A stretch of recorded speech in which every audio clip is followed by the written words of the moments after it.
तो प्रयागराज में जो महाकुंभ मेला चल रहा है उस पर किसने क्या कहा वो भी आपको हम बता देते हैं। राज्य के जो मुख्यमंत्री हैं योगी आदित्यनाथ, उन्होंने कहा कि हालात सामान्य हैं, स्नान जारी है, अफवाहों पर ध्यान ना दें। साथ ही उन्होंने शांति और संयम बनाए रखने की अपील भी की।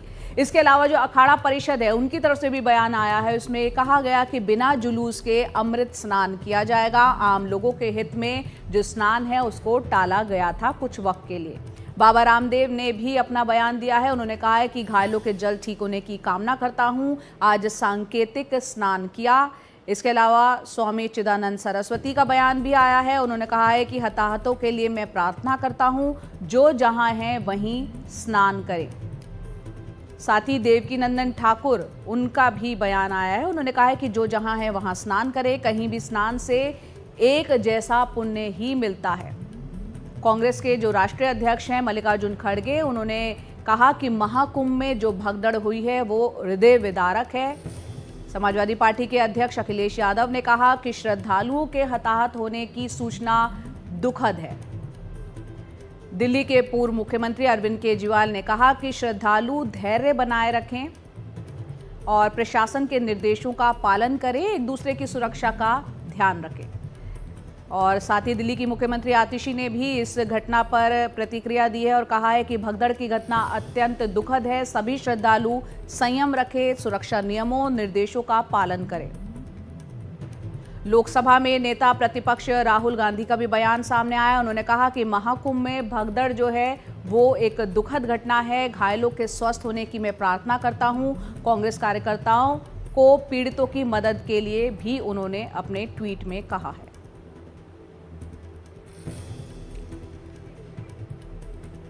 तो ये दो तस्वीरें आप देख पा रहे हैं महाकुंभ के दौरान की।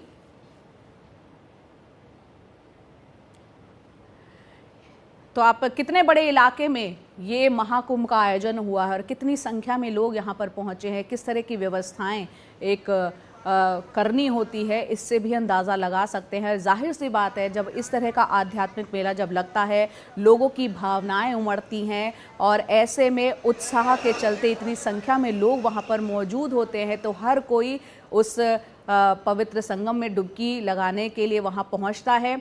चलिए, हमारे सहयोगी रणवीर सिंह हमारे साथ मौजूद हैं, जो कि प्रयागराज में हैं और हर पल की वहाँ की जानकारी दे रहे हैं। रणवीर, आप वहाँ पर मौजूद हैं।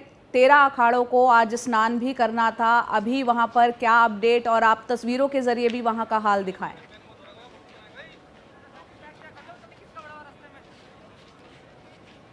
देखिए, अखाड़ों को आज सुबह निकलना था। 5:15 बजे से स्नान शुरू था। महानिर्वाणी यानी सन्यासी परंपरा के अखाड़ों को पहले जाना था, फिर उसके बाद बैरागी, उसके बाद उदासीन परंपरा के लोगों को जाना था। 2:30 बजे तक स्नान था। इस वक्त 12:30 बज रहे हैं, यानी कि लगभग स्नान अब 2 घंटे का बचा होता अगर समय से होता।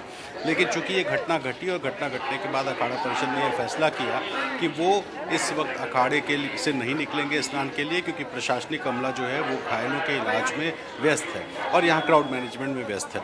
अब जब स्थिति थोड़ी सामान्य हुई, जो बाहर से लोग थे उन्हें रोका गया।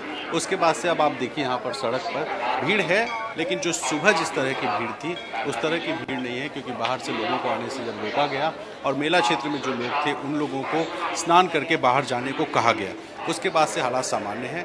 अखाड़ा परिषद ने यह फैसला किया है कि बिना किसी शोर शराबे के, बिना किसी बहुत भव्य आयोजन के, जिस तरीके से निकलता है, रथों पर निकलता है, बैंड बाजे गाजे बाजे बजते हैं, घोड़े निकलते हैं, उस तरह से ना करके एक साधारण तरीके से, चूँकि मौनी अमावस्या को माना जाता है कि साधुओं का स्नान है और ये जो स्नान है इसमें आम जनता तो नहाती है, लेकिन मौनी अमावस्या का स्नान साधुओं का स्नान माना जाता है। इसीलिए जो महाकुंभ होता है इसमें 6 स्नान हैं। अब पहला स्नान पौष पूर्णिमा का 13 जनवरी को था, फिर मकर संक्रांति का था 14 जनवरी को, फिर अभी 29 तारीख को आज मौनी अमावस्या, 3 को वसंत पंचमी, फिर 12 तारीख को एक स्नान, फिर 26 तारीख को महाशिवरात्रि का स्नान।